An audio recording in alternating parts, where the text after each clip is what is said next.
مرحبا بكم. استشهدت الطفلة البحرينية ساجدة شاهين جراء استنشاقها الغازات السامة التي أطلقتها قوات النظام على منزلها بينما أصيب متظاهرون بجروح خلال عدة مسيرات برصاص هذه القوات التي أحرقت مسجدا.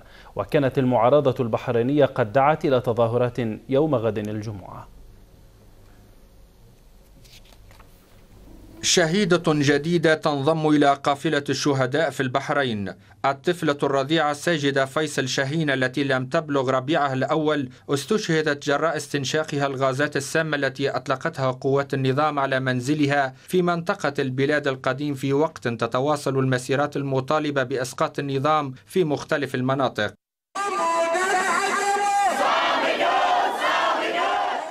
الشعارات في مسيرة قرية دمستان أكدت مواصلة الحراك والصمود في وجه الطغاة حتى تحقيق المطالب، حيث رفعت الأعلام البحرينية وشدد المحتجون على ضرورة محاسبة المسؤولين عن قتل المواطنين العزل مهما على شأنهم.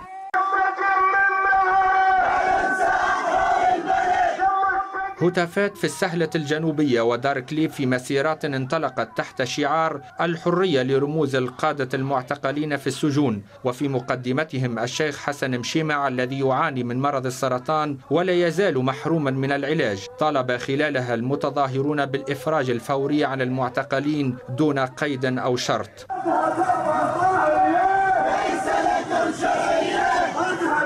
مطالب أهالي سترة أكدت ضرورة انسحاب جيش الاحتلال السعودي من البلاد، مشددين في المسيرة التي انطلقت تحت شعارنا الصمود هيهات أن يموت، على ضرورة إسقاط النظام واستبداله بآخر يكون فيه الشعب مصدر السلطات.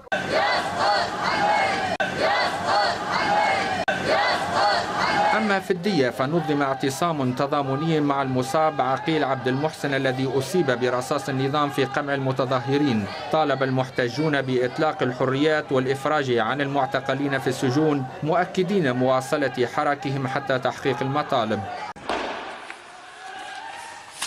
مطالب قابلها النظام بالرصاص والقنابل الغازية السامة في مختلف المناطق، كان أعنفها في بلدتي سترة ونويدرات، ما أدى إلى إصابة العديد من المتظاهرين بجروح وحالات اختناق.